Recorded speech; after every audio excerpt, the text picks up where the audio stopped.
para não queimar meu filme. Disponibiliza se virar cliente. Pronto. É isso aí, pronto. Com você, Juliana. Fique à Bora. vontade. Obrigado. Tá bom. Olha só, primeiro, super obrigada pelo tempo de vocês.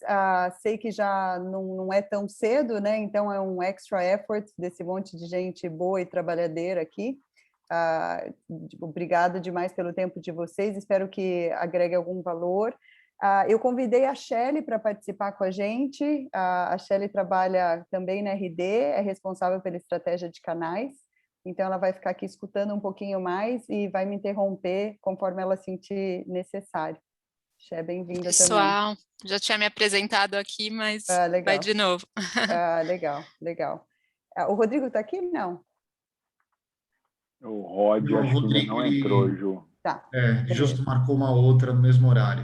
Tá bom. Eu estou olhando as carinhas aqui, só para eu me localizar. Estou vendo a Renê, que faz um tempão que eu não falo, olha só. Romero. Quem mais? Eu não conheço vários de vocês, ó, um monte de amigo novo. Estou vendo o Anderson, o Rafa. Legal. Então, tá bom. Olha só, o briefing que eu recebi do Rod foi falar quase que genericamente, assim, sobre estratégia de gestão de canais, né? Ele me deu um briefing de um áudio de 25 segundos do WhatsApp. Eu acho que ele surgiu esse interesse numa conversa que vocês tiveram, né, sobre estratégia de canais. Ele foi bem amplo, no bom sentido. O Manuel ali também, faz tempo que eu não falo também. Ele me deu um overview assim, ó, o pessoal queria ouvir falar um pouquinho sobre gestão de canais, quando recrutar, enfim, como incentivar. Então, eu acho que a gente podia fazer assim, como a gente tem um certo tempo, eu acho que eu vou investir a primeira parte em trazer alguns conceitos que eu acho, quais são as perguntas que me fazem de forma, né, recorrente sobre estratégia de canais, gestão e tal. De repente conta um pouquinho da história da RD, mais para a gente ancorar numa história de construção de canais, né, e também um pouquinho pela referência, mas mais para a gente ter uma forma de estruturar um raciocínio aqui, e daí eu tento deixar mais tempo para as perguntas no final. O que vocês acham? Final, digo, talvez a metade aí do tempo.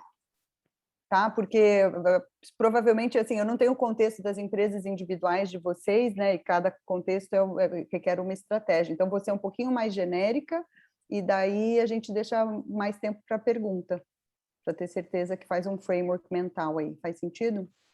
Perfeito. Deixa eu ver se eu consigo compartilhar eu joguei uns slides aqui, que eu acho que são importantes, e daí a gente deixa eu ver se eu consigo compartilhar. Acho que consigo. Estão vendo? Legal. Sim. Eu não vou ver o chat, tá? Porque eu estou só com uma tela. Então, fiquem super à vontade para me interromper e fazer qualquer pergunta aqui, tá? Se vocês tiverem dúvidas, que estiverem travando o entendimento, vão me interrompendo, que aqui não tem nenhum formalismo. Eu acho que vocês todos, né, ou a maioria conhece a RD, mas só para fazer um jabazinho aqui, né, a RD, líder no desenvolvimento de SaaS, a gente tem principalmente um produto mais antigo de casa, né, RD Station Marketing, mais recente o CRM, já temos aí, na verdade, já mais de 20 mil clientes em 30 países, 700 funcionários, a gente brinca aqui distribuídos nos escritórios, mas na verdade agora estamos distribuídos no mundo, né, nesse contexto mais remoto. E para quem não me conhece, quem não tive a oportunidade de conhecer pessoalmente ainda, eu sou responsável por todas as áreas que tocam clientes e parceiros de forma direta. Então, eu tenho a área de CS, de vendas, de parceiros, de sistemas internos de operação e também o projeto de internacional. Eu não sou responsável direta pelo time de marketing, que é o Bernardo, que é meu peer, né, responsável por marketing. Enfim, a gente trabalha aí com o time de produto, finanças, TM, de forma bastante integrada, né? Como eu já apresentei, a Shelly é responsável pelo programa de canais, e daí eu vou contar um pouquinho mais para vocês, mas a gente tem canais, de certa forma, distribuídos em várias áreas da RD. Eu vou começar, assim, o que eu acho que são as dúvidas mais comuns, eu vou tentar ancorar nessas dúvidas aqui, né? Então, normalmente me perguntam quando faz sentido começar, qual que é o perfil do parceiro ideal e como que a gente faz para recrutar, treinar e incentivar. A má notícia que eu preciso dar para vocês é que não tem uma, né, como eu sempre falo, não tem um silver bullet ou uma fórmula mágica, mas tem algumas receitinhas aí para a gente começar a pensar. Antes de entrar especificamente nas coisas de canal, eu vou contar para vocês, vou dar um contexto para vocês entenderem o que eu estou falando. Então, eu vou falar um pouquinho quase que assim, o ciclo de aceleração da própria RD, né, e como que parceiro pluga nesse ciclo de aceleração. Vou falar um pouquinho como a gente pensa canal, né, e parceiro nesse ciclo de aceleração, de uma forma mais conceitual. E daí vou trazer algumas coisas mais conceituais também para vocês, e depois eu volto para essa listinha de perguntas e vejo se eu esclarecer tudo e abro para perguntas, tá? Então, aqui, como que a RD fez o seu ciclo de aceleração, né? Então, isso é muito o nosso DNA, da nossa maquininha de crescimento da RD. Tudo começa nesse topo aqui, de iniciativas educacionais diferenciadas, né? Então, vários de vocês que conhecem o Eric, ele sempre brinca que ele via um cachorro abanando o rabo, ele dava uma palestra, né? Então, brincadeiras à parte, a gente tem muito disso no nosso DNA. Então, nós estimulamos muito os funcionários a se posicionar, a gente trabalha na prática, a gente tem praticamente um play de mídia, né? A gente tem um blog que gera um número absurdo, um volume absurdo de leads, né, por mês. A gente trabalha a nossa estratégia de conteúdo de uma forma muito intencional desde o começo, né, para formar realmente o canal, o conteúdo de uma forma muito estruturada. Essas iniciativas educacionais, por sua vez, a gente construiu uma plataforma de crescimento em cima dessa jornada que a gente mesmo foi estruturando. Então, isso permitiu que a gente construísse uma plataforma de crescimento que a gente vende e a gente usa, né? À medida que a gente foi estruturando essa máquina, criando essa categoria de certa forma, né? A RD tem 10 anos, né? A gente criou a categoria de inbound marketing, que é basicamente o produto que a gente começou a vender lá atrás e agora está complementando com o CRM. À medida que a gente se estruturou e foi criando essa comunidade, criando esse interesse no mercado, criando essa categoria, os parceiros, de certa forma, começaram a ter um interesse quase orgânico em plugar nesse ecossistema. E com isso a gente foi criando esse ecossistema vibrante de parceiros. Hoje a gente tem quase 2.000 parceiros, que são agências de marketing que trabalham com a gente está num processo paralelo de estruturar também um canal de CRM, tá? Uma vez que a gente tem esse ecossistema de parceiros, a gente consegue dar uma experiência melhor para os nossos clientes. Alguns deles que querem trabalhar, são mais autônomos e trabalham direto com a RD, né? E outros, e eu diria aqui que quase metade, trabalham através desses parceiros e ficam mais felizes e veem mais valor na nossa plataforma por esses serviços que são prestados, né? Então, uma vez que a gente consegue prover essa experiência de cliente, a gente melhora o nosso desenvolvimento de talentos internos e reforça essa máquina e esse ciclo de aceleração, sempre tendo dados e inteligência no meio. Eu achei importante trazer esse conceito da nossa máquina de aceleração, que basicamente, quando você pensa como você cria um ciclo de aceleração, e eu sei que vários de vocês são muito mais experts nisso do que eu, né? Mas, de novo, para Level Set, a gente sempre começa com qual a necessidade do mercado. A gente já viu N empresas com N ideias brilhantes no momento errado e que não tinha essa necessidade latente no mercado, ou construíram essa categoria como a RD conseguiu fazer ao longo do tempo, ou simplesmente sumiram, né? Então, começando esse ciclo de aceleração por aí, daí você vai entender qual que é a oferta de valor que você tem para esse mercado, como que você tem esse fit entre mercado e oferta de valor. Esse aqui é um modelinho que o Brian Balfour gosta de usar, né?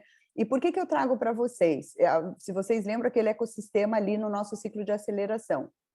Uma vez que você tem a sua oferta de valor definida, é aí que você vai começar a definir se, como e quando você precisa uma estratégia. Bom, você vai fazer a tua estratégia de canais, né, não necessariamente parceiros, mas como que você vai vender esse produto, prestar serviço, fazer o seu modelo, a sua máquina de crescimento, e é aqui que você vai fazer a sua análise de se cabe estrategicamente, financeiramente, etc., um terceiro, né, que é um parceiro, nesse seu modelo.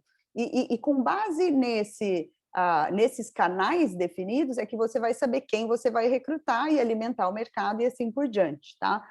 E foi exatamente assim que aconteceu na RD, então só dando uma referência, eu acho que voltando para aquela primeira pergunta, né, quando faz sentido começar. O mercado brasileiro não tem uma referência de valor definido, né, como é o americano nesse aspecto, passa muito mais por uma avaliação quantitativa, né, de qual produto eu estou vendendo, qual que é o modelo de vendas que eu estou estabelecendo, que está validado, então esse é um primeiro ponto importante, né, muitas empresas querem começar uma estratégia de canais para facilitar o seu movimento de validação de modelo de vendas, né? Mas na prática você precisa saber qual é o seu ICP, para quem que você vai vender, para então começar uma estratégia de canal, né? E geralmente começa na área comercial. No caso da RD foi assim, então, como eu falei, a gente vendia o produto, começou a ter pick-up de agências como cliente, essas agências começaram a querer vender e a gente começou por ali. Então, eu sei que pode parecer básico, mas muitas pessoas me perguntam qual tipo de canal que eu vou recrutar, que faz sentido para o meu modelo, e tem aquele canal óbvio, né, que já está tendo pick-up, já está tendo aderência, diria que talvez o primeiro movimento seja entender essa necessidade latente, tá? Eu acho que é por aí, só falando quando faz sentido começar, de novo, não tem um momento exato ou um valor exato, né, depois que você já vendeu o X, mas definitivamente faz sentido você já ter passado pela a tua fase de desenvolvimento e Product Market Fit e já está numa fase de pensar em como você vai escalar o seu modelo, né? Como você vai fazer um go-to-market mais amplo, tá? Daí, eu acho que naquela segunda pergunta, né, tô com uma colinha aqui, estou pensando em qual ordem que eu vou trazer todos esses conceitos, mas pensando em perfil de parceiro ideal, né, eu fiz um slide aqui semi-tosco, né, de como que o parceiro ganha dinheiro na prática, que é uma das primeiras coisas que a gente precisa pensar, né? Quando eu penso qual o perfil do parceiro ideal, o que eu tenho para oferecer para esse canal? E que tipo de canal que eu preciso? E como que ele vai complementar a minha jornada, né? A minha oferta para o mercado? Então, a grosso modo, indo aqui da esquerda para a direita, os tipos de parceria mais simples são, de fato, os revendedores, né? São os parceiros que revendem o nosso produto, né? Ou a nossa plataforma, ganham eventualmente uma comissão, e aqui a gente pode falar varejo, enfim, tem N formas de revenda, aqui que entra os programas de afiliados, aqui que eles te ajudam na aquisição de clientes novos, né? E esse parceiro ganha menos dinheiro comparativamente, porque o value proposition que ele traz para a mesa é menor, é mais transacional e acaba sendo mais comoditizado, de certa forma, né? À medida que você vai avançando como parceiro, você ou faz um projeto que requer homem-hora, ou requer, dependendo se você é enterprise ou small, né? Você começa a ter uma margem maior. Então, eu estou falando aqui, quando eu estou trabalhando com um revendedor, eu acabo tendo uma margem depende, né, do contexto do mercado, mas aqui eu estou falando de 3%, 5% no máximo, estourando muita guerra entre eles, né, se a diferença é literalmente margem. Quando eu começo a evoluir para um parceiro que faz serviço, faz projeto, esse parceiro começa a ter mais margem. Quando é um parceiro que presta serviço recorrente, como é no caso de SaaS normalmente, esse parceiro normalmente é como nós que trabalhamos na liderança dessas empresas, né? A gente tem que fazer apostas maiores, né? Que a gente vai colher no LTV aí do longo prazo. Esses parceiros muitas vezes também, né? Mas o fato dele prestar essa receita recorrente, ele acaba tendo mais margem ao longo do tempo.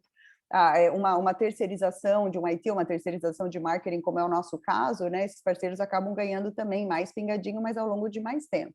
Aí por isso que é sempre importante estar bastante de olho no churn, né? Se eu só revendo, não me importa. Agora, se eu presto um serviço recorrente, eu tenho que pensar em tudo, toda a cartilha de Customer Success, etc, né? E por último... Só uma coisinha, depois, se puder falar, que eu acho que foi super legal na RD o trabalho que vocês fizeram, né? Quando a gente fez aqui meio aquele limpa nos parceiros, colocando cada um na caixinha adequada, e um impacto que tinha muito em churn e retenção. Tá bom. Percebeu que tinha uma diferença grande de como é que cada parceiro atuava, e isso foi super importante, né? Tá bom, eu já chego lá e conto um pouquinho mais da história da RD em detalhes. Se eu estiver me estendendo muito aqui no conceitual, você me dá uma cortada, Manuel, ou quem achar que está too much teórico, tá? Já chego lá no prático. Tá ótimo, é só porque eu acho que aquela passagem foi muito forte, assim, pelo menos para mim que estava acompanhando ali, foi bom de ver. Legal. Então tá, então só para finalizar aqui o modelo, quando o parceiro já é um parceiro que constrói em cima da nossa plataforma, até pelo investimento que tem que fazer, né, de construir software em cima da nossa plataforma, etc., a margem começa a ser maior. Então aqui eu estou falando de parceiros que ganham, putz, já ouvi aqui falar de 80%, 90% de margem, né, por construir. Então, é sempre importante, quando eu trabalho com um canal, a primeira pergunta óbvia, e que eu sempre faço, e às vezes as pessoas falam, é como que esse parceiro vai ganhar dinheiro? Né? E como que isso vai complementar o modelo dele? Então, quase que como eu penso primeiro nele, né, para depois pensar em mim, de certa forma. Lógico, quando eu penso no nosso modelo, a equação tem que fechar, tem que ter win-win para os dois lados, mas eu preciso pensar antes, como que ele vai ganhar dinheiro, como que vai ser o diferencial dele, né? Como que eu vou treiná-lo melhor, como ele vai se reinventar por minha causa, né? Tem N formas. O que a gente tende a pensar é muito comissão, embora ela seja importante, no mundo SaaS, ela é menos relevante, tá? Porque o que as empresas, primeiro, elas estão buscando é como elas se diferenciam, como elas complementam a sua oferta. No caso da RD, especificamente, quando a gente faz, e era exatamente igual na Microsoft, N outros benches de canal que a gente faz, a comissão da revenda normalmente é o menor interesse do canal, e é o que a gente mais acaba se preocupando. Normalmente, da minha experiência, eu vejo os parceiros mais preocupados em qualidade de treinamento e qualidade de suporte. Tá? Isso é um grande investimento para quem vai trabalhar via canal. Então, lembrando, né, de novo, conceitualmente, tem coisas, tem benefícios e desafios de você trabalhar com canal. Então, claro que quando você trabalha com modelo de canal, você consegue complementar a tua oferta, você pode melhorar a tua eficiência, você pode testar mais rápido, você pode complementar teu customer success, tem N coisas, mas a gente não pode esquecer que não é necessariamente uma forma mais barata, tá? Muitas vezes você tem que investir mais, porque você tem um third party no meio, você tem menos controle, você tem mais risco de marca, você tem menos lucro, né? Porque você tem que investir esse dinheiro, você tem que treinar esse canal constantemente, é mais difícil de conseguir o feedback indireto. Então, é importante a gente não tentar simplificar o modelo de canal, como, putz, terceirizando problemas, ou achando que é mais simples ou mais barato, né, eu fazer a venda e prover meu serviço. Muitas vezes é uma forma importante de eu aumentar meu addressable, mas não necessariamente o meu CAC ou as outras métricas baixam, tá? Então, vou voltar para a pergunta do Manuel. No caso da RD, a gente começou organicamente, a Nara trabalhava lá atrás, hoje ela inclusive presta consultoria de canais, e ela era uma vendedora da RD, e a gente começou a receber muito pedido de agência querendo, né, representar a RD e tal, e a gente começou a estruturar organicamente esse canal. Então, começou por revendedores, né?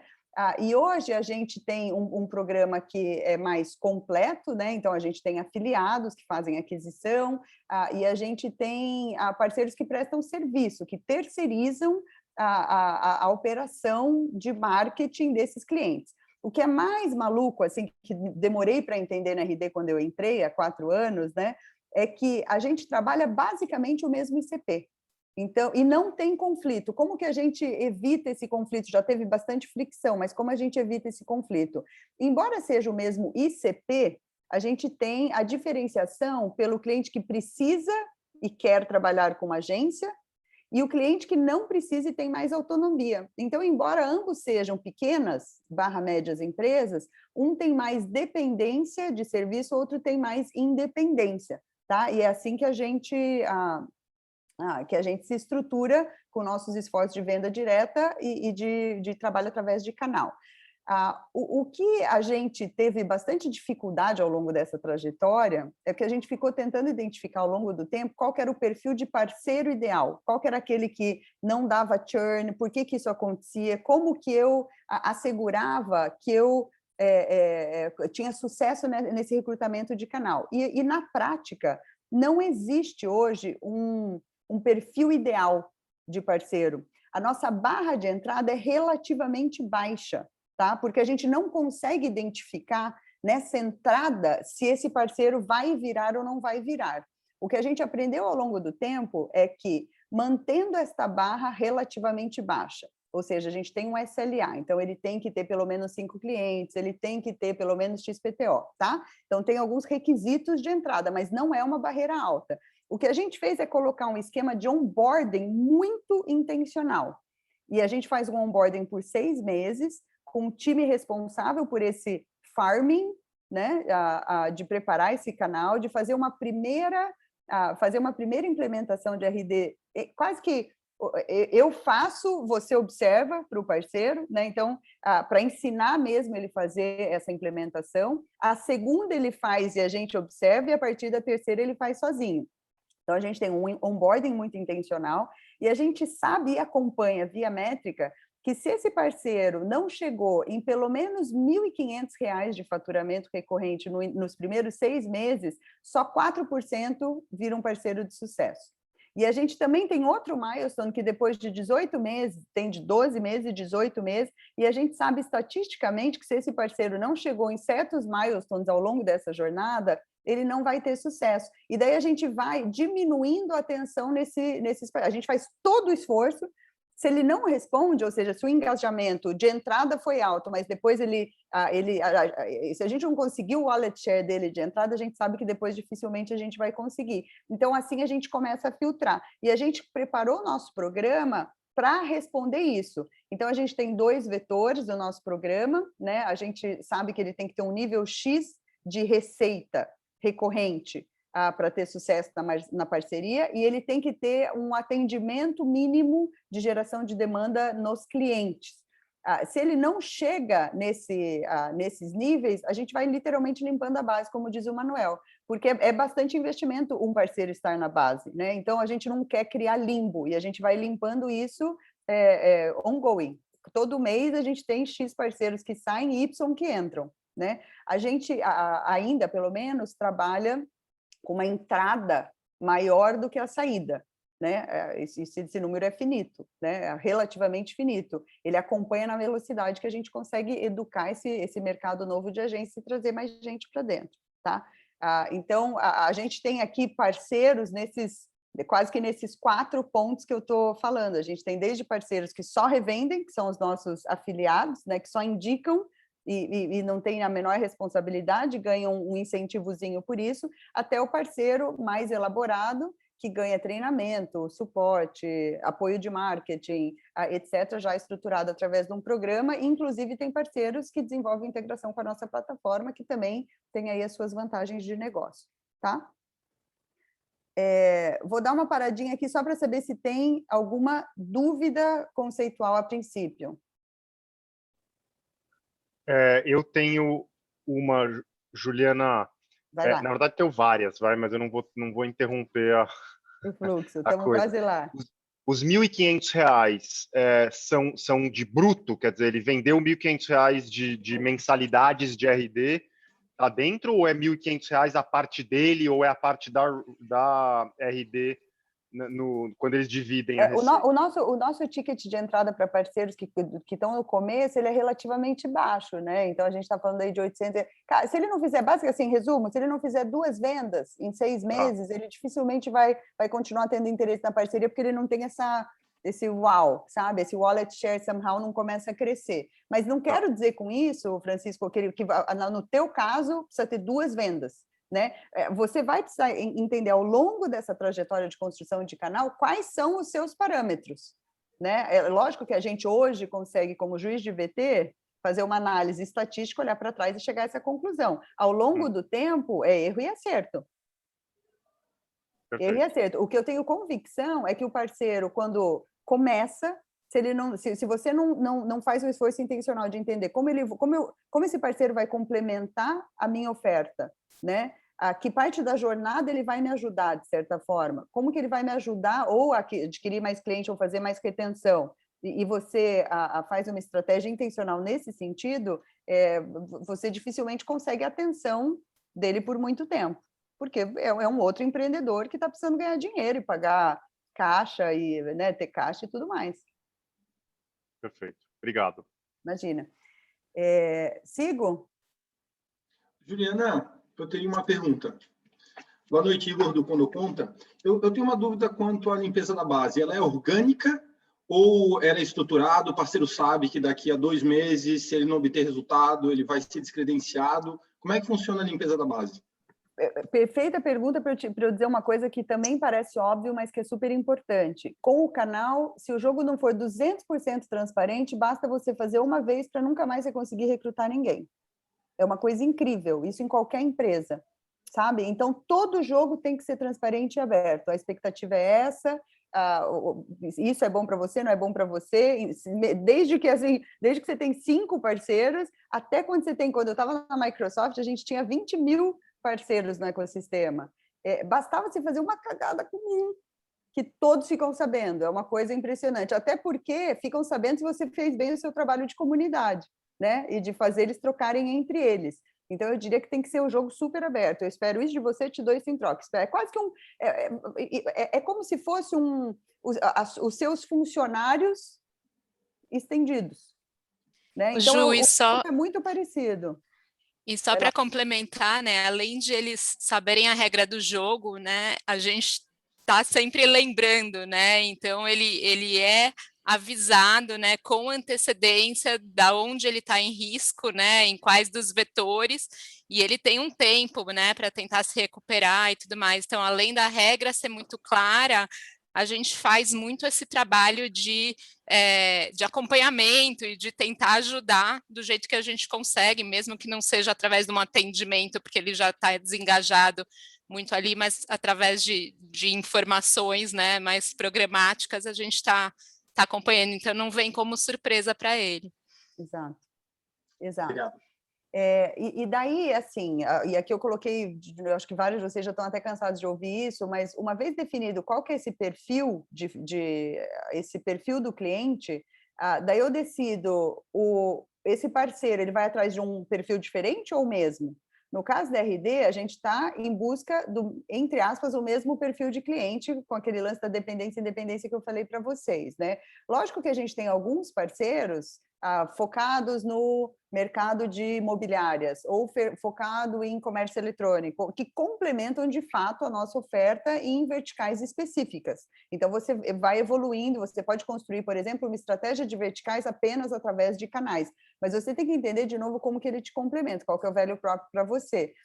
E o CAC tem que parar em pé, né? Então, se você tem é mais difícil você conseguir fazer essa oferta de canais parar em pé quando você tem empresas com ticket pequeno focadas em pequenas e médias empresas. São mais exceções essas empresas que conseguem ter esse sucesso. Normalmente as empresas mais corporativas que podem, né, que têm uma margem grande de venda, que conseguem fazer uma estratégia de parcerias mais elaboradas, com global accounts, etc. Tá? Quando a gente olha a jornada, então, só fazendo um exercício de volta naquele como o parceiro ganha dinheiro. Quando aqui em fase de descoberta e aprendizado, eu tenho parceiros afiliados, que eles fazem isso, me ajudam a gerar uma quantidade de leads X e saem do jogo. E isso está, como a gente comentou aqui com o Igor, super bem estabelecido. Esse é o que eu espero de você, esse é o que você ganha em troca. A gente está testando, por exemplo, aqui no primeiro valor, parceiros que só façam onboarding. Ele me dedica X horas para fazer onboarding de clientes novos. Isso é um teste que a gente está fazendo agora. E até parceiros que começam lá no comecinho, vendem, ajudam no processo de descoberta, de reconhecimento do problema, de entender se a RD é a solução correta, etc., e ajudam a expandir esse cliente lá na frente. Então, a gente tem diversos sabores aí de parceiros, mas sempre pensado na jornada de sucesso do cliente. Juliana, vai lá. Oi, Atílio. Só uma perguntinha rápida. Justamente porque é um mercado que eu conheci há um tempo atrás, agências de propaganda já estavam um pouco acostumadas com o famoso e até então famigerado bonificação de volume. Uhum. É a mesma coisa? No caso da RD, esses não têm muita... As empresas grandes, que estão acostumadas a trabalhar com contratos de mídia, grandes, etc., não têm aderência no nosso perfil de parceiro ideal. tá? Porque, de novo, eles estão acostumados num modelo de negócio, como você falou, muito diferente, né? Com verbas grandes, etc. O nosso perfil são as agências menores, a gente vende mesmo para SMB através de SMB. Então, a gente trabalhou muito com agências que se posicionavam como agências de marketing, mas fizeram quase que um reset de foco para inbound marketing. Então, a gente criou a categoria, o que foi bacana foi a criação de categoria para o cliente e para o parceiro. Então, é uma nova categoria de parceiros também. Perfeito. Tá? E agora, perfeito. agora o complemento que a gente está fazendo é entender como que essas agências que estão mais avançadas, né, que se amadureceram mais, conseguiriam complementar a sua oferta para vendas e marketing. Né? Ou quanto a gente vai precisar de outros tipos de parceiros para fazer só consultoria de vendas e vender CRM. Então, a gente está exatamente nesse processo de ampliação do nosso canal, porque está trazendo outros, né? Veio trazendo outros tipos de produto. Hoje a gente tem poucos, entre aspas, parceiros especializados em CRM, suficientes, mas poucos, e agora a gente entra nesse processo de go mainstream com os parceiros de CRM, complementando a nossa oferta. Legal, bacana. Obrigado. Imagina. Então, falei um pouquinho aqui de value prop para parceiros, que papéis os parceiros desempenhariam, lembrando que é sempre foco no cliente, né, e como a gente complementa essa oferta. Barreiras de entrada, tem empresas que colocam várias barreiras de entrada no começo, né? Se você souber qual que é o seu perfil de parceiro ideal, né, A mais B igual a C, você consegue direcionar mais essa entrada. Como eu falei, no caso da RD, a gente opta por manter essa barra relativamente baixa, né? E fazer um esforço grande de onboarding, né? E depois um esforço de offboarding que seja proporcional ao fit e interesse do canal, né? Ou porque não rolou, ou porque o parceiro se desengajou por algum outro motivo, tá? Que mais? Acho que agora não tenho mais muito slide, vou manter aqui no... Talvez acho que vou até tirar o share, tá? Alguma dúvida sobre esses slides que eu mostrei? Eu quero entrar um pouquinho mais em como recrutar, como a gente treina, como a gente incentiva. Alguma outra dúvida? Uma sugestão, Juliana, talvez, acho que todo mundo aqui está mais ou menos, tipo, pô, acho que eu tenho que ter canais e não sei por onde começar. Tá. Talvez um ponto interessante seria você falar qual é a sua recomendação de em que estágio da cadeia os partners devem começar, se eles devem começar só como afiliados ou como prestador, quase como um customer success terceirizado, meio que um pouco disso, sabe? Eu não sei nem se dá para você falar Francisco, disso. eu adoraria poder te dizer isso, mas não tem como. É muito contextual, Tá, depende muito da oferta, depende do teu público, sabe, o teu segmento de foco, tem muito if, sabe?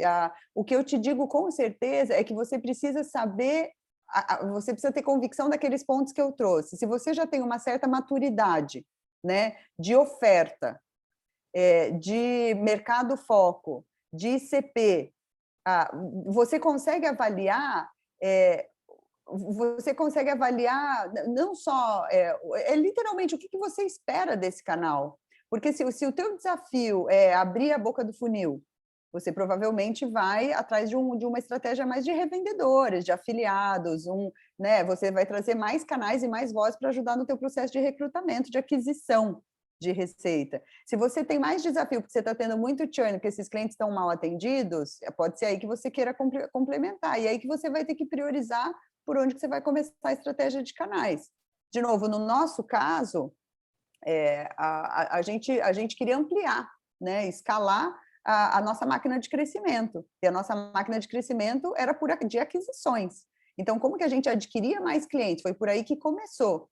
Hoje a gente já está começando a fazer mais esforços de como que eu uso os canais para mercados que têm verticais que precisam de atendimento mais específicos, ou fases do funil que eu estou precisando mais ajuda. Então, por exemplo, o meu onboarding hoje, do meu modelo direto, eu recruto o cliente, né? Eu vendo, e esse cliente tem que passar por um onboarding, tá?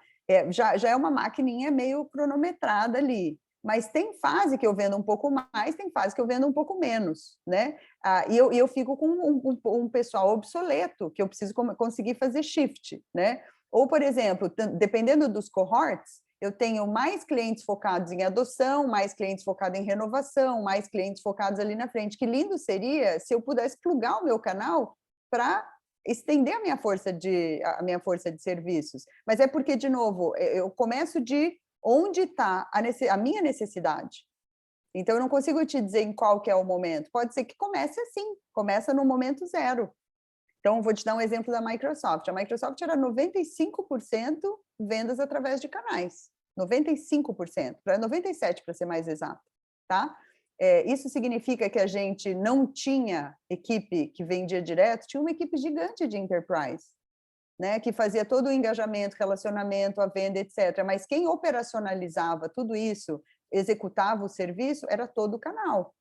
Né? Então, se eu pegava os 100 clientes maiores, Itaú, Magazine Luiza, etc., tinha uma equipe grande que atendia, só que tinha um atendimento enorme via canais para N frentes. Implementação, integração, revenda, tudo. Né? Então, uma venda super complexa. Vai depender muito do contexto. Só que você precisa saber para que você quer esse canal, porque é muito diferente você formar um canal de revendedores, ou formar um canal de serviços, ou formar um canal de integradores, né, de ASVs, como a gente conhece. Tá? Então, não é no comecinho da tua jornada, com certeza, porque aumenta a complexidade. Você não tem tanto controle quanto você tem de fazer os testes com o teu time direto, né? Vai lá, Gabriel. Juliana, eu não sei se eu estou me precipitando aqui, porque você mencionou que vai falar um pouco sobre ainda a parte de recrutamento, a gente pode abrir, etc., mas acho que é só para somar um pouco aqui na discussão do Kiko, que, assim, acho que conhecendo a realidade de alguma das empresas que estão aqui, do momento que a gente vive, versus o que a RD fez, né, de forma muito brilhante, e aí, assim, só para somar, acho que o ponto que você trouxe ali de olhar para a perspectiva de canais em diferentes etapas da jornada é muito legal. Mas, olhando aqui para um pouco da nossa realidade, fazendo um paralelo com outras empresas, eu acho que, assim, o que a RD fez com a agência de publicidade, que na hora que você falou assim, ele foi muito orgânico. A agência de publicidade antes fazia site ou fazia ABC e, de repente, ela se tornou uma agência de inbound marketing, porque ela trouxe a necessidade. Eu me vejo fazendo um paralelo, por exemplo, será que o Kiko consegue transformar consultorias de RH ou contadores, a gente fazer com advogados? Eu fico pensando assim, existem empresas que já são acostumadas a serem canal, que são empresas consultorias de software que fazem a implementação de diversos softwares e uma coisa é bater na porta delas e falar, olha, além de implementar o software de gestão de processos e o software XPTO, implementa o meu também. Ele já vive como um canal. A outra coisa é pegar uma empresa ou um tipo de negócio que não sabe ser canal e convencê-lo / educá-lo a se tornar um canal. Que olha, a agência de publicidade ela não vendia software. Um escritório de advocacia hoje não vende tecnologia, ele vende serviço jurídico. Um escritório de contabilidade não vende, na sua essência, tecnologia. A pergunta aqui é muito assim, na época lá originária do recrutamento, da formação desses canais, como que se deu essa discussão sobre qual é o tipo, por onde começar, assim, qual é educação. O melhor? Na RD foi educação, foi educar esse canal. Na verdade, a gente estava educando o mercado de forma ampla e, indiretamente, a gente começou a educar canal. Eles começaram a entender, alguns foram precursores de falar, putz, aí tem negócio para mim. Eu estou assumindo aqui que não foi intencional, lá atrás. No momento que a gente percebeu que existia essa oportunidade de aumentar a nossa área de atuação, né, através de canais, daí a gente começou a fazer um trabalho intencional, de educar também os canais. Né? Então, literalmente recrutar através da educação. Então, hoje a gente tem um pitch muito claro de o que um parceiro que vira parceiro ganha, qual que é a proposta de valor, e daí voltando para a pergunta do Igor, né? Quais são os gives and gets, né? O que a gente espera dele, o que ele pode esperar da gente, como ele vai se diferenciar no canal, diferenciar no mercado ao fazer a parceria com a gente, é um processo de recrutamento, de venda. No caso da RD, a gente usa inbound também para recrutar canal, tá? Então, enfim, a gente construiu uma maquininha, da mesma forma que a gente tem um funil, né, começo, meio e fim, né, fim sendo expansão de receita para cliente, a gente tem para canal também. Então, a gente tem um esforço de geração de demanda específica para canal, a gente reposiciona alguns materiais e cria materiais específicos para parceiros, né? Enfim, faz uma infinidade de conteúdos aí de como eles podem ganhar mais dinheiro, como eles se posicionam, né? Ensina eles a ganhar dinheiro, ensina muitas vezes ele a criar um negócio de marketing, e assim sucessivamente, né? Então, a gente ajuda daí ele a onboard, ajuda ele a vender mais, ajuda muitas vezes ele a aumentar a maturidade dele em como reter os clientes, como expandir os clientes, meio que a gente considera a nossa equipe de venda e de CS estendida e vai educando em todo o período para isso. Não sei se respondi. Não, total, mas isso hoje, né? Depois que você tem, como você mesmo disse, parceiros e parceiros. Você tem o parceiro que só indica, você tem o parceiro que implementa, você está testando novos parceiros para etapas diferentes da jornada. Isso. Para alguém que está começando, também acho que isso é contextual, vai depender muito de cada negócio, esse é o caminho mais óbvio, mas assim, lá atrás, qual que você acha que foi, ou qual foi o primeiro tipo de parceiro que a RD escolheu? Vendedor. Vendedor mesmo. Exato, vendedor. Tá. Vendedor. Só que um vendedor que foi agregando valor agregado, agregando valor agregado tá horrível, né? Agregando valor à venda. Porque o que acontecia? Assim, o parceiro, a gente começou a vender, daí ele começou a entender como que ele gerava demanda para ele, muito mais usando RD. Como que ele capturava a lead, convertia essa demanda, fazia o acompanhamento, ele falou, putz, se eu consigo fazer isso para minha agência, eu consigo vender para os meus clientes isso, né? E daí a gente foi ensinando ele a ser um provedor de serviço. E daí a gente fala como que os clientes... Hoje, claramente, assim, como os parceiros de sucesso fazem, como criam oferta. Hoje, os próprios parceiros já ganham dinheiro vendendo treinamento para canal. Juliana, eles eram, então, clientes quando eles começaram? Isso eu acho que é uma sacada doida. Eles eram clientes da RD e aí começaram... A HubSpot, até hoje, exige que o parceiro, a barreira de entrada da HubSpot para parceria é ele ser um primeiro cliente dele mesmo, né? Então, a forma dele entrar no programa de parceria da HubSpot, ele, fazendo um paralelo aqui, né, que a gente se inspira, fazer uma estratégia de inbound marketing para ele mesmo e depois começar a dar continuidade e começar a vender para outros, né? A gente optou fazer diferente, porque os parceiros eram tão imaturos no nosso mercado que a gente opta por fazer a primeira venda e implementar junto com ele. Tá? Mas, de novo, é aquele lance que eu estava falando de barreira de entrada. Essa foi uma barreira de entrada que eles colocaram, né? Para subir a barra do parceiro. Por quê? Porque ali eles já estão visando um aumento de base já mais saudável de cara, para tirar esse falso negativo, né? Então, ele está subindo a barra de fato. A gente opta por fazer uma estratégia mais colaborativa, de novo, pelo contexto de emerging markets, de mercado mais imaturo. Ô, Ju, deixa eu te fazer uma pergunta aqui, ó. A gente tem o mesmo problema aqui no Condoconta com administradoras, tá? A gente não sabe ainda e está tentando entender se a gente vai cruzar a fronteira para ou é parceiro ou talvez um dia, né, ou não, né, substituir. A gente não sabe. Hoje para nós é canal, tá? E aí, assim, eu olhando não só com a RD, mas com e tudo que você falou agora, né, mas da experiência da Microsoft e de antes, né, do começo, assim. Essa questão de agregar valor, né? Assim, qual que é o ponto mais importante? É esse mesmo de mostrar o que eles estão levando vantagem. A gente precisa entender assim como é que a gente mostra que a gente não concorre, porque hoje não concorre mesmo, mas talvez um dia sim, sabe? Exatamente isso. Como que você mostra não só que você não concorre, mas que por ele vender ou prestar serviço ou qualquer coisa, ele vai ganhar mais dinheiro, vai ser um business melhor. O erro que eu vejo muitas empresas cometendo é achar que vai mudar o business de uma empresa já estabelecida. né? Você, de fato, tem que complementar ou criar uma nova categoria, que é mais difícil. Sim, sim. Uhum. Mas o teu value proposition tem que estar muito claro e tem que ser muito bem articulado. Não sei se é isso aí. E por isso a estratégia RD de talvez mirar as menores antes de pegar as maiores, por causa da chance de errar, ou porque o valor proposition era maior numa agência menor? Não tinha muito como competir com value proposition de quem está ganhando dinheiro de mídia de grandes empresas e já bem estabelecido. Não era uma boa oferta, seria muito marginal para ter pick-up, né?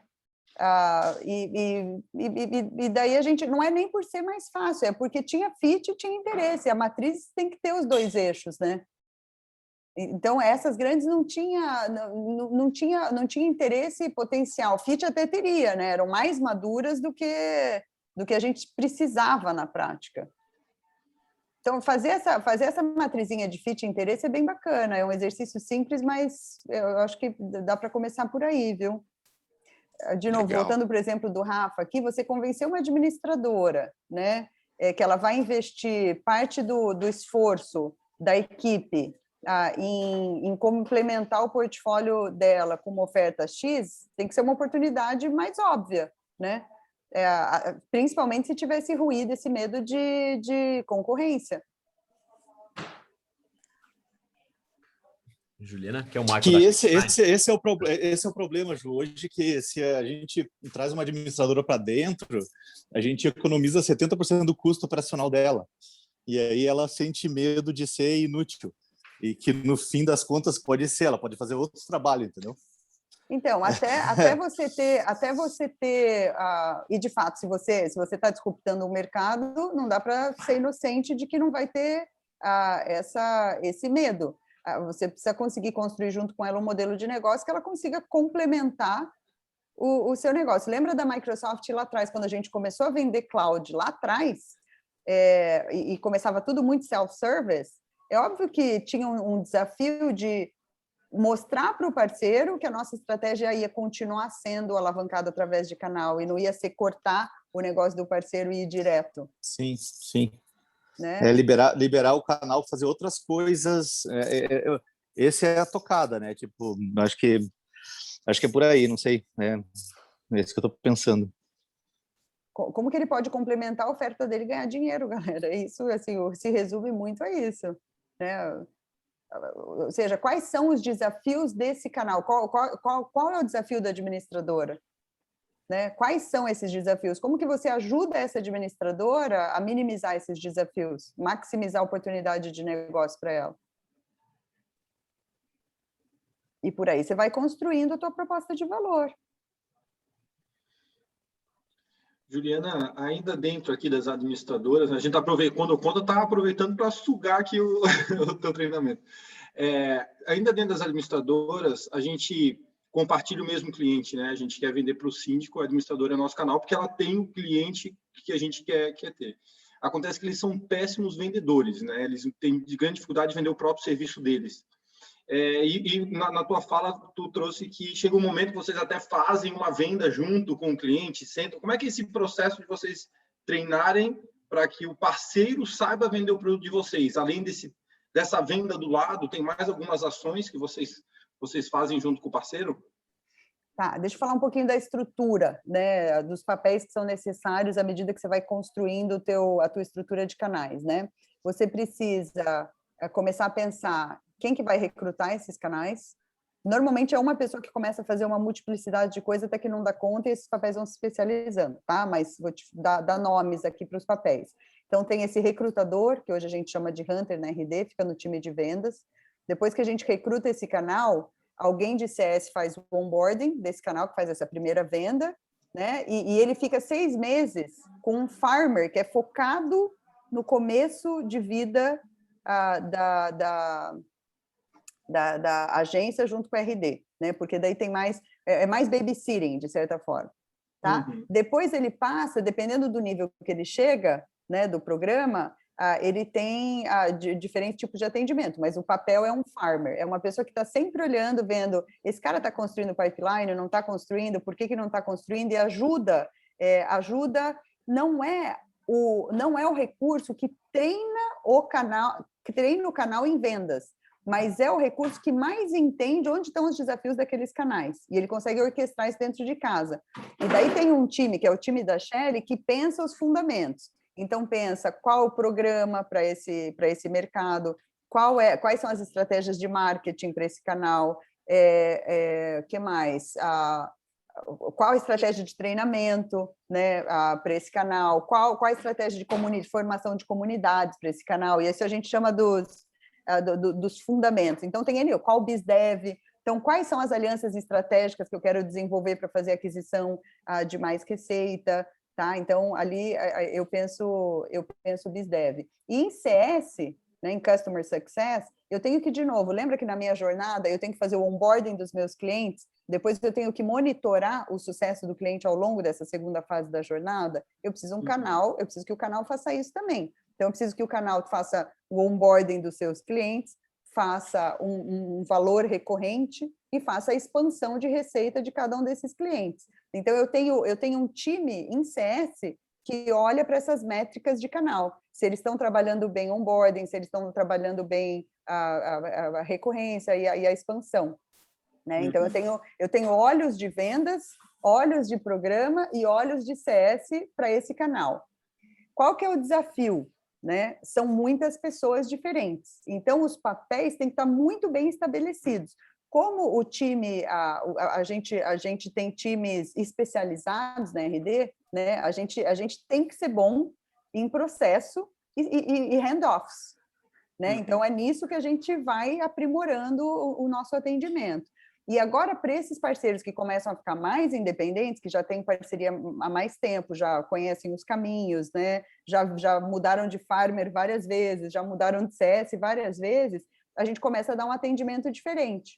A gente tem uma pessoa que trabalha comunidades e viabiliza a troca entre esses canais e com os executivos da RD, principalmente. Esse é o maior valor para eles. Então, o valor da parceria, o que ele precisa ao longo da jornada dele como parceiro, vai mudando e vai requerendo papéis diferentes dentro de casa. Né? Mas você começa como? Você começa sabendo qual canal eu quero recrutar, que tipo de canal, como que eu recruto, né? E uma pessoa não faz tudo.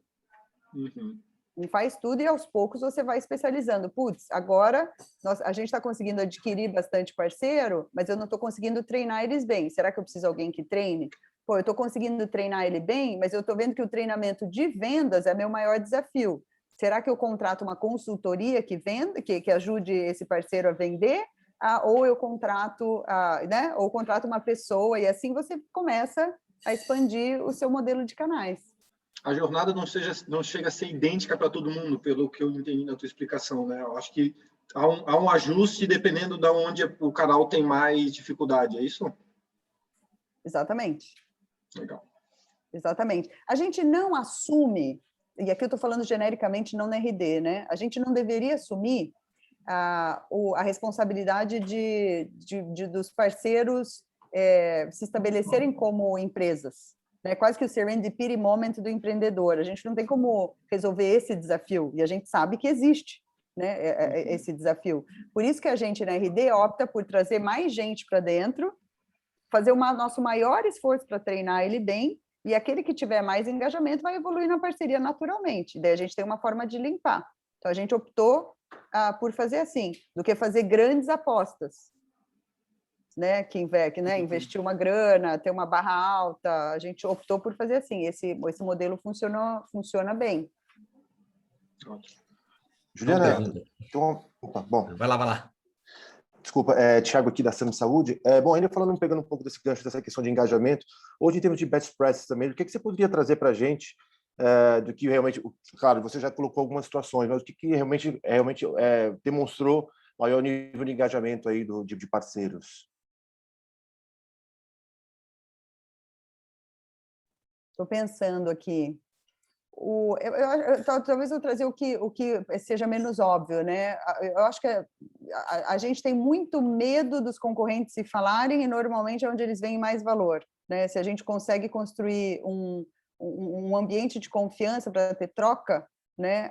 Essas comunidades de parceiro, mesmo concorrentes, eu costumo ver que eles têm muito mais troca do que as pessoas têm apreensão, né? Então, a gente muitas vezes organizar a comunidade e facilitar essa comunidade é um bom investimento, tá? Para engajamento. Esse é um ponto. O que mais, Tia? Não sei se vem algo top of mind aí para você de engajamento, além de estruturar bem o programa e tudo mais. Eu acho que era mais entender isso, e principalmente o que você falou agora, imaginando que você está trabalhando com empresas do mesmo segmento, então, de repente, como entender isso, né? Ou seja, a gente está buscando... eu acho que era mais nesse sentido, ou seja, entender também... bom, claro que você já me falou que eu trouxe esse ponto, mas entender dos segmentos, né? Eu tenho um segmento X, tenho um X empresas, e o que eu posso fazer, de repente... Os parceiros, Thiago, têm muita apreensão, isso eu também vejo muito comum, né, na construção de relação de confiança. Eu acho que isso é importante preservar ao longo da parceria, sabe?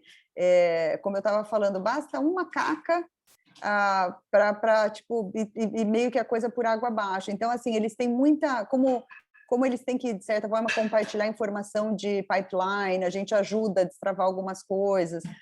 Qualquer sinal de que você está pegando esse pipeline, transferindo para um outro parceiro, às vezes a gente fica numas bolas divididas, né, como executivo, do tipo, putz, esse parceiro é dono do cliente, ele que trouxe o cliente, está trabalhando o cliente, está fazendo um bad job, né, e tem esse outro parceiro que eu podia pegar esse cliente e passar para lá. E esse jogo tem que estar claro antes, né? Então, assim, a barra para você atender um cliente é que esse cliente esteja satisfeito. A partir do momento que esse cliente não está satisfeito e pede a nossa ajuda, eu preciso que você saiba, né, que a gente vai ajudar esse cliente. Mas tem que ser um jogo, assim, tem que ser uma relação de confiança muito bem construída e muito transparente. Hoje isso acontece na RD? O cliente pedir ajuda para vocês e o cliente mudar de agência? Acontece muito, sabe o quê? Acontece muito do cliente estar com uma agência, ele trabalha com essa agência um certo tempo, se estrutura, começa a estratégia de inbound, aprende e fica independente de agência, prefere fazer a estratégia sozinho. Então, tem muito cliente que passa de parceiro para inbound, para o nosso time de CS dar continuidade, né? Mas já é meio que esperado do parceiro, ele é quase que, sabe, terapia no momento você tem alta, né? E o parceiro, o cliente muitas vezes opta por essa alta. A gente tem mais desafio, assim, por exemplo, momentos Covid, que os clientes estão cortando investimentos, por exemplo. O risco de cortar o serviço da agência é maior, né? Então, a gente tem que trabalhar para isso não acontecer, para a gente conseguir preservar o nosso canal, vender o valor de ele continuar com o canal, porque muitas vezes o cliente, ele quer ser independente, mas ele não pode, né? Então, a gente tem que apoiar que ele continue. Então, isso acontece bastante. Trocar de canal, é difícil a gente intermediar essa troca de canal, ela acontece, né? De um cliente não estar satisfeito com um canal e procurar outro. Isso acontece, mas a gente intermediar já é mais difícil, até porque a gente não personifica, né? Então, quando um cliente vem pedir uma indicação de agência, a gente não fala empresa A, empresa B, empresa C, né? A gente direciona para um marketplace onde ele pode escolher por categoria qual que é mais adequado, por geografia, por especialidade, para ter mais isonomia mesmo, né? Perfeito. Oi, Ju, eu tenho uma pergunta. Tudo bem? Renê da Movidesk. Como é que eu consigo controlar, eu estou mais na frente ali na cabeça, como é que eu consigo controlar o churn de parceiros? Eu posso ter algum reflexo no comissionamento dele, por exemplo? Ou que momento eu decido que é um offboarding mesmo, que ele tem que ir embora porque ele está prejudicando minhas métricas? Quer falar, Chay, que está fresquinho para você? Sim, posso falar. Lembra que a Ju comentou que a gente tem 2 vetores, né, ali, que ele vai crescendo na jornada. Um é receita recorrente, né, então vendas que ele vai trazendo, e o outro é uma métrica que a gente segue de quanto ele está entregando valor, né, então Então, é o uso da ferramenta para gerar receita recorrente. E aí, quando ele tem um churn de cliente, ele é afetado muito forte nessa métrica, tá? Então, assim, aquilo acaba batendo nessa métrica durante um tempo, então ele baixa. Então, é uma preocupação dele, o churn, porque ele sabe que ali vai cair. Realmente, essa métrica é tão importante quanto vendas, tá ali, né? Então, a métrica foi exatamente pensada, né, para não ser uma coisa... essa métrica tem a relação direta com retenção, né? Então, se ele tiver, a gente chama de GDR, né? Que é geração de demanda recorrente. Se ele tiver com um nível alto de GDR, as chances de ter um churn são muito baixas, né? A gente chegou nesse estudo. Mas se acontecer por algum motivo, é ali que ele vai sofrer. E aí sim, né? Nas revisões que a Ju comentou que a gente revisa, se ele tiver abaixo do tier dele, ele vai cair de tier, e se ele não tiver com o requisito ali mínimo, ele sai da parceria. E esse jogo adiantando, só complementando, adiantando a próxima pergunta, quais métricas, né, que a gente usa para o canal? As mesmas métricas que a gente usa para a nossa operação de vendas e CS. Então, se a gente tem a possibilidade de dar meta para o canal, quanto melhor, né? Meta de venda, por exemplo.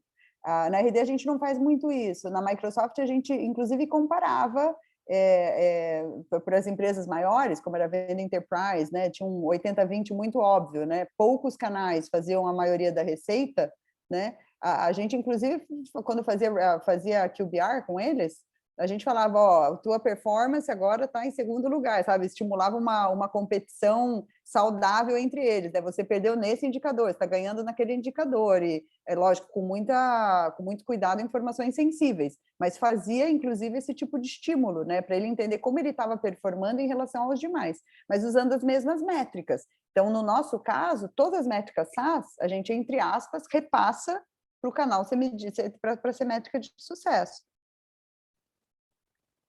Não, perfeito. Eu só ia complementar que eu imagino que esse jogo seja bem combinado no início da parceria, então, né? Ele sabe exatamente em que momento, que métrica está sendo prejudicada, ou que nota ele está tendo para rolar o offboarding, no caso.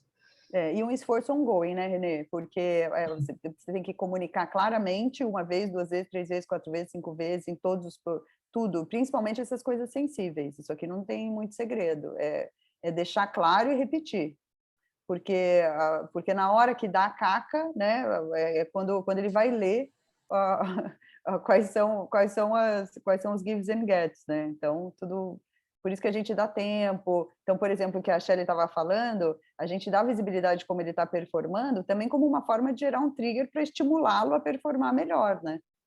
Porque o objetivo não é punição, de fato, o objetivo é que ele tenha uma parceria de sucesso, né? Então, como você constrói essa parceria de sucesso, como você reflete isso no teu programa, nos teus gives and gets. Eu tenho uma dúvida, se ninguém tiver mais. Oi, Ju, aqui é a Bruna, sou da Sami Saúde também, junto com o Thiago. Você falou um pouco sobre o produto novo da RD, que é o de CRM. Eu imagino que muitos parceiros já tenham vendido o produto anterior, né, o de marketing, e agora vão passar por um processo, talvez, de oferecer um novo. Além do treinamento inicial que vocês dão, como que vocês garantem que esse parceiro vai oferecer o produto para esse cliente dele da forma que vocês querem que seja a experiência desse cliente lá na ponta final com a RD? Porque, às vezes, por exemplo, aqui na Sami, vamos supor, se a gente está falando de uma parceria de corretores, a gente quer garantir que esse corretor vai apresentar o nosso plano da forma que a gente quer que ele seja apresentado, com os atributos que a gente quer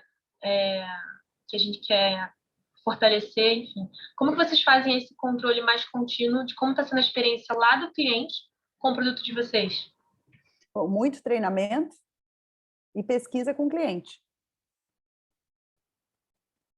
A gente não faz ainda na RD um NPS, né, uma satisfação do cliente com o parceiro. Tem programa, na época da Microsoft a gente fez isso, contava como pré-rec, para ele se manter na parceria, a satisfação do cliente com ele, né, através de pesquisa de satisfação, mas super difícil de viabilizar, tá? Então, a gente vai mais para o end goal mesmo, e a gente assume que se o cliente está renovando, está expandindo, ele está sendo bem atendido, né? E a gente gerencia suporte, né? Até para os clientes menores e parceiros menores, a gente gerencia os indicadores de suporte de reclamação, de tudo mais, né? De Customer Experience e Partner Experience. Eu fico pensando também em quem acabou não se tornando cliente porque o produto não foi bem vendido a ele. Tipo, às vezes o parceiro não conseguiu explicar para esse cliente dele exatamente quais são os benefícios do CRM, da RD. E aí esse cara está cega dessa informação, talvez, porque essa pessoa esse cliente não entrou para a base da RD. Mas daí a gente atende pelo nível de vendas dele, pela quantidade de vendas que ele está fazendo, se está muito, se está pouco, né? Acaba refletindo, né? Acaba refletindo nos indicadores finais, de certa forma. Então, a gente faz o tracking muito mais dos indicadores finais. Hoje, a gente não faz da satisfação dos clientes. O que a gente faz, assim, muitas vezes o churn de quem tem parceiro é menor, a expansão é maior. Então, são, de novo, indicadores do business SaaS, e a gente faz o tracking do que é inbound, como eles são via inbound, como eles são via parceiros. E a gente começou a estabelecer parâmetros, né?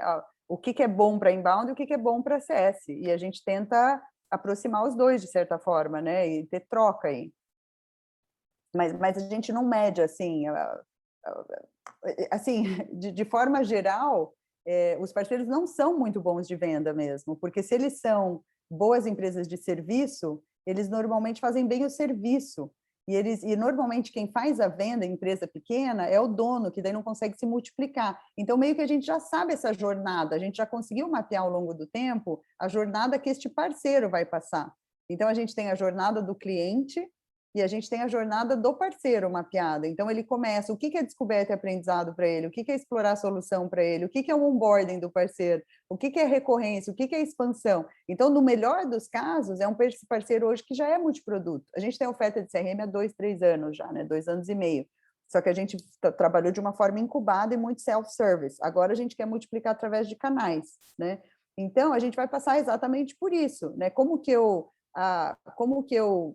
e está acontecendo as we speak, tá? Então, como que eu vendo uma proposta de valor para o parceiro aumentar o escopo dele e vender uma plataforma de vendas e marketing, e não se resumir a marketing.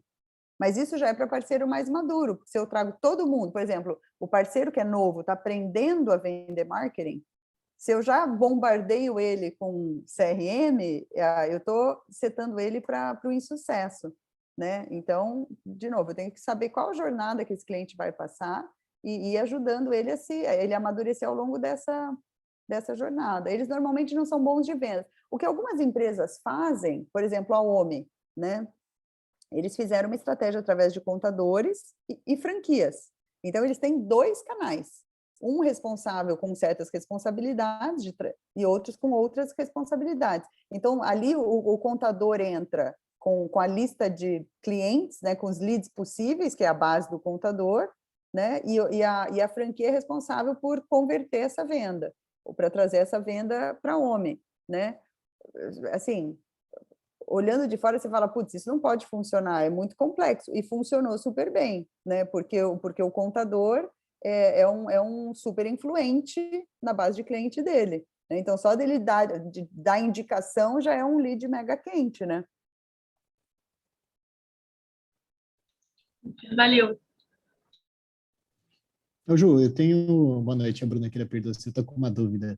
Você já teve experiência com canal pessoa física?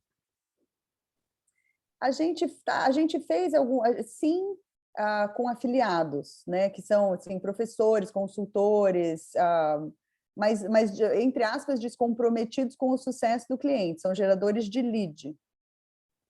Essa se restringe mais a essa experiência. Perfeito. E aí tem toda uma implicação jurídica, né? Trabalhista, ou isso pode ser facilitado? Porque até onde eu entendo, tem toda essa questão de, sei lá, um contrato CNPJ. Tem que ser CNPJ. Tá. Senão não viabiliza. Um risco, né? Super grande de ter CPF na base de parceiro, tá? Liability total. Eu sempre desconsiderei isso justamente por isso. Eu queria entender se você vê de outra forma, mas não é um caminho CPF mesmo, né? A gente fez CPF um bom tempo. Quando eu cheguei, eu olhei um CPF na base lá, eu falei, depois de amanhã, só CNPJ. Não, o risco é enorme, né? representante comercial, esse tipo de coisa. É risco de liability, né? Pode dizer que é teu funcionário. Pior ainda, verdade. Legal, obrigado. O que mais? Juliana. Pode falar, depois não. Eu não estou nem olhando as mãozinhas levantadas. Quem gritar antes, gritou. Tem Caio e Marcos, acho que na ordem aqui. Vou aqui na frente, então.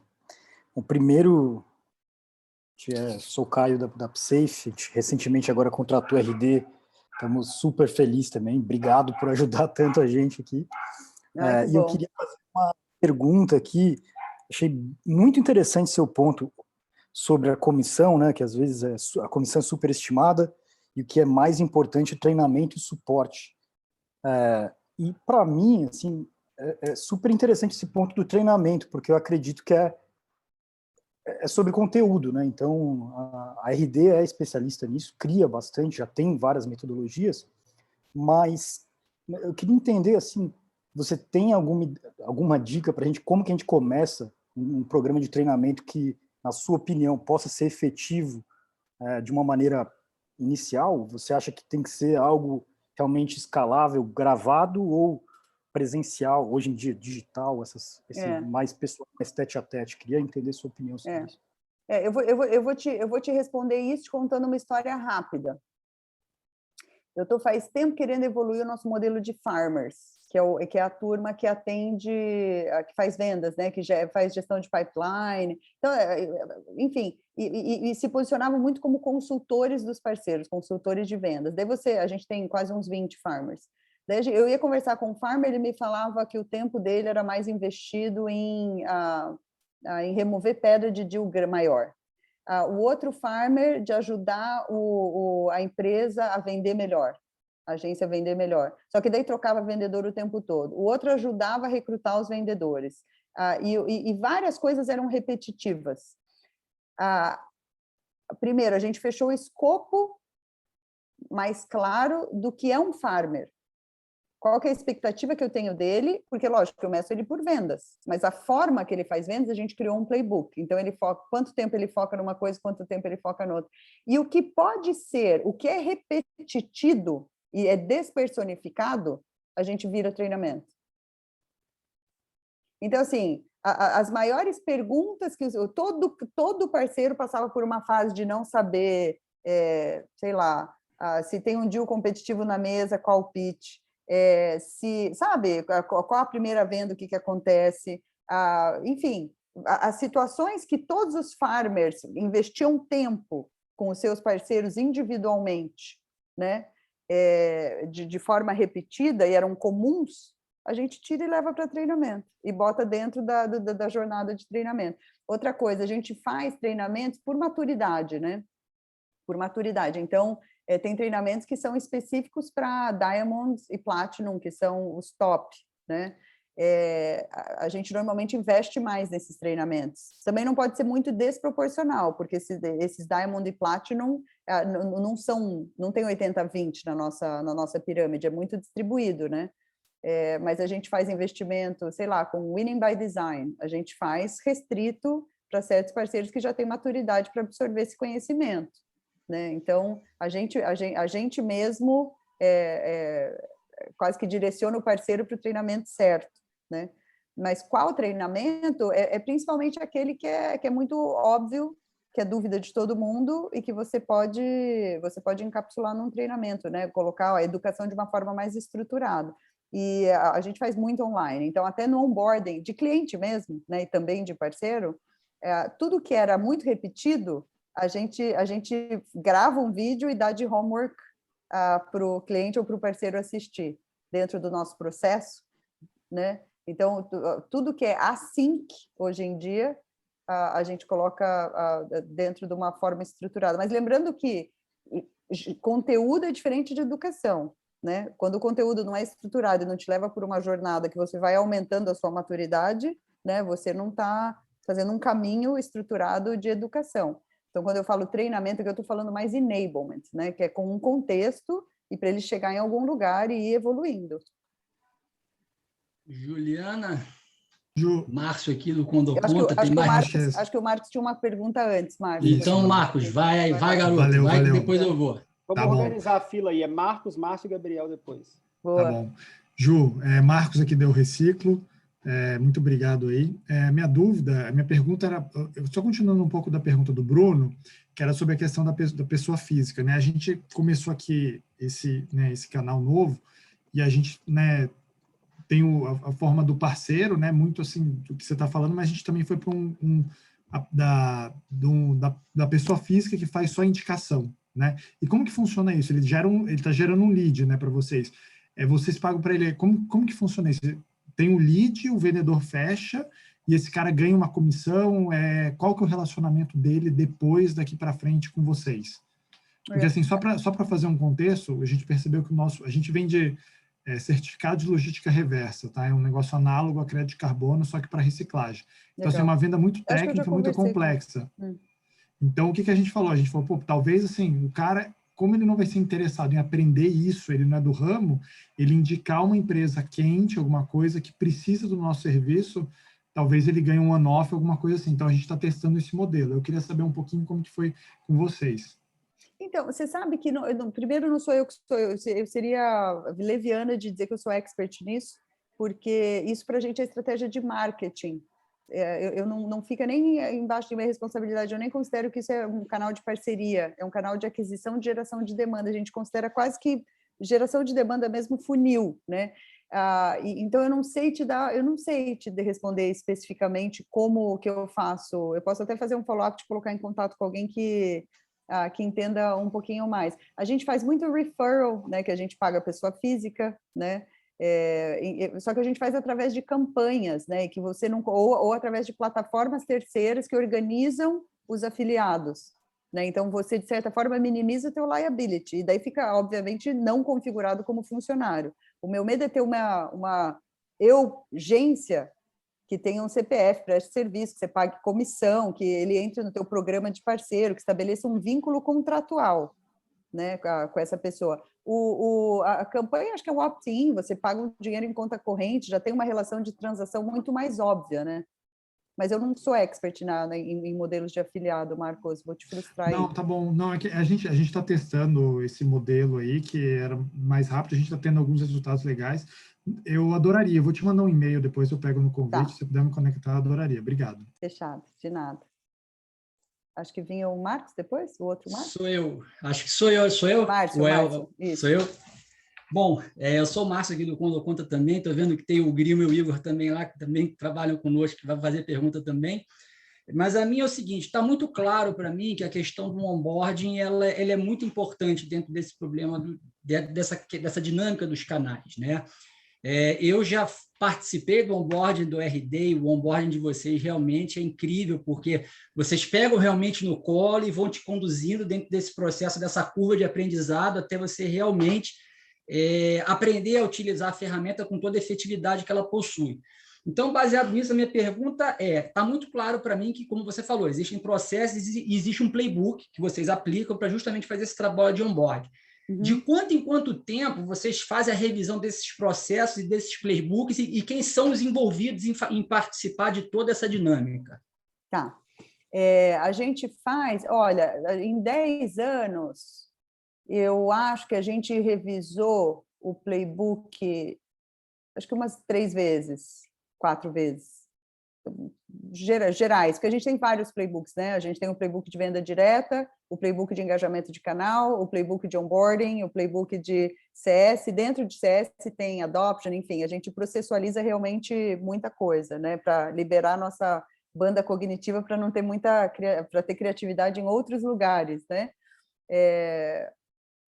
Eu acho que assim, talvez tenha sido bem na linha de revisão, revolução, revisão, revolução. As revoluções foram umas 3. As revisões são ongoing. As revisões a gente tem aprendizado de processo todo dia e vai melhorando esse processo. E quem faz isso é a área de Ops. Então, a gente tem uma área que reporta para mim direto, que é uma área de Revenue Ops, que tem Sales Ops, Partner Ops, CS Ops, e ali tem pessoas especialistas em processos e sistemas internos. né? Então, essas duas áreas se conversam para a gente saber, enfim, à medida que você vai melhorando os processos, como isso tem que se refletir nos nossos sistemas internos. Tá? Perfeito. Perfeito. Obrigado. O primeiro é mais difícil, né? Depois você vai... Mas talvez não tentar fazer um tão complexo, né? Fazer no 80-20 e depois ir refinando. É mais assim, o objetivo, de novo, é dar clareza, né? Do que é o mais óbvio, e à medida que você for aprendendo, você vai melhorando esse teu óbvio, né? Perfeito.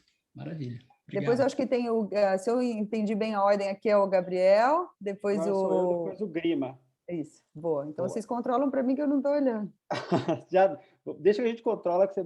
Ju, boa. Olha só, eu vou mudar um pouco de assunto aqui, a gente acabou avacalhando o seu roteiro e começou a lotar de perguntas. Sabe que não, eu tinha coberto, o conceitual eu tinha coberto, eu não passei nas últimas perguntas, mas acho que estamos bem, acho que não falta nada essencial. Eu queria voltar num aspecto que você mencionou, de ordem um pouco mais prática e tática, talvez. Eu não sei nem se você pode entrar nesse nível de detalhes, mas eu queria entender um pouco mais, você falou de jornada, tem parceiros e parceiros, eu me lembro bem dessa frase. Tem parceiro que você vai só remunerar com uma comissão, tem parceiro que você vai dar suporte de marketing, treinamento, etc, etc, etc.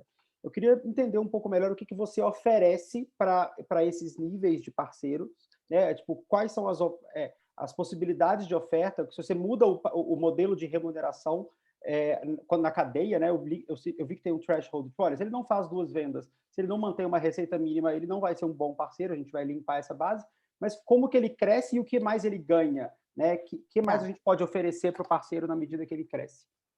Tá bom. Não, eu não vou entrar no super micro detalhe, porque eu acho que não faz nem sentido para vocês. Mas claro, é só para poder entender, até mesmo porque o objetivo da minha pergunta é o começo, né? Assim, se eu tivesse que fazer uma coisa mais simples, com 2, 3 níveis, o que eu posso oferecer, né, day one?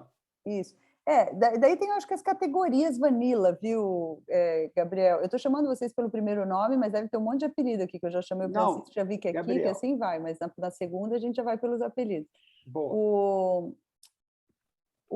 As categorias básicas são, né, comissão de vendas, quase que assim, enablement e engagement, né? Então, que tipo de treinamento você dá, e normalmente é assim, agora no mundo Covid, né, pós-Covid talvez mude, mas antes era muito mais online para muito mais presencial, né? Daí marketing, também muito mais online para muito mais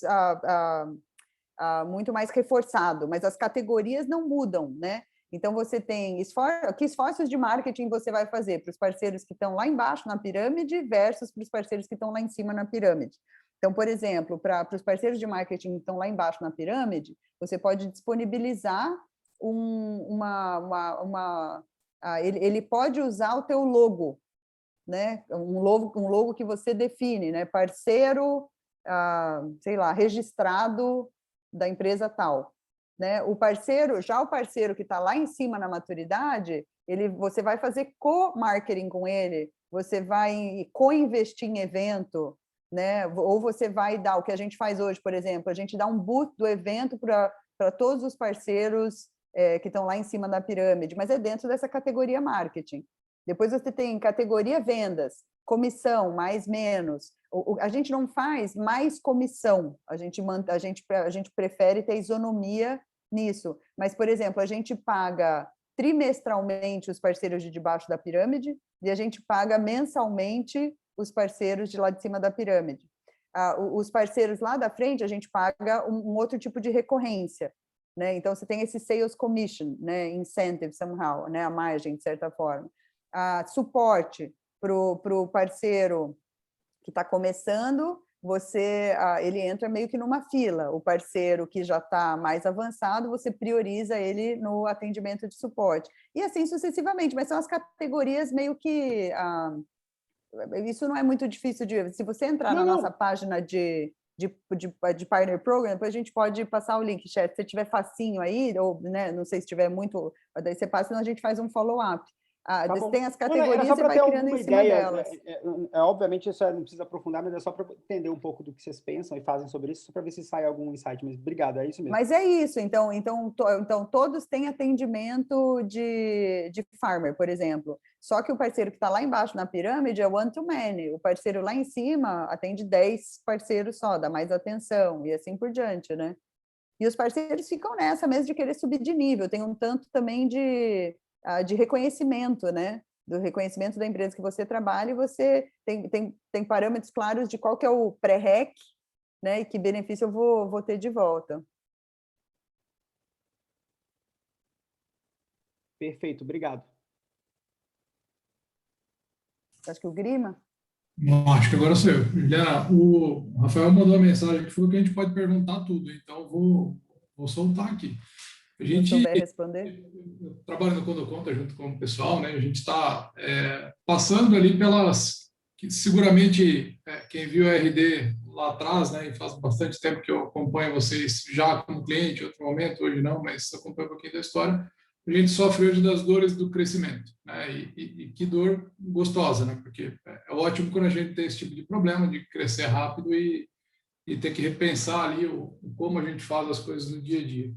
A gente sofre bastante ainda com o processo de onboarding, né? Por estar botando muita gente para dentro, e com a parte de enablement, de partners, principalmente, essa parte de parceiros. Seguramente vocês passaram por isso, a gente falou um pouco aqui, você até falou que disponibiliza alguns conteúdos, drops, né, vídeos curtos, etc. Vocês chegaram a pensar ou fazer, eu realmente não vi, mas em uma universidade corporativa, um conteúdo mais direcionado, com trilhas de aprendizagem, etc., para esse cara que é parceiro de vocês, ou ele vai consumindo material aleatório, né? Não, tem isso, assim. A gente tem o RDU, né, que tem a University para clientes, e a gente tem material estruturado, sim, de jornada para canal, tá? Dos treinamentos, eu não sei, eu acho que... A gente chama de Partner Academy, né, que são as trilhas mais estruturadas, assim, né? Então, além da agenda recorrente de webinars, bootcamp, aí a gente tem as trilhas, e essas trilhas a gente já consegue monitorar quem fez, né, passou pelo conteúdo completo, não passou, então a gente consegue ver cobertura da base, etc. Então, é bem mais estruturado do que só a agenda de treinamento em si. Então, eu ia te perguntar se todo mundo pode acessar para a gente passar como referência o link, mas eu acho que não é aberto para todo mundo. Está dentro do Partner Portal, só parceiro. Está dentro do portal, então é só para parceiro. Mas tem esse conteúdo estruturado, e daí tem eventos, tipo bootcamp, mais para onboarding. Daí tem N formas criativas de você fazer treinamento, né? Aqui a gente notou que os parceiros tinham horários mais específicos que eles logavam na plataforma, então a gente começou a fazer coisas mais criativas, de final de semana, Partner Flix, e daí libera no final de semana para eles estudarem no final de semana, e coisas do gênero, então já está numa versão 400, né? E só falando, né, acho que a gente tem esse portfólio grande de tipos de treinamento, mas o que é legal é que eu acho que cada um cumpre uma função, né? Então, por exemplo, a gente tem o podcast para parceiros, que é o Show Me The ROI, que é para parceiros, mas é um tipo de conteúdo mais topo de funil para parceiros, porque a gente acaba abrindo um pouco para potenciais parceiros, então é uma forma de ajudar até no recrutamento também, né? Então esse é mais aberto. E aí começam alguns que são mais profundos, né? Que a gente quer realmente passar um conteúdo. Alguns são mais para alguma métrica que está lá sofrendo e a gente quer fazer um reforço, né? Então, cada tipo de treinamento, né, e formato tem um propósito, né? Isso ajuda você.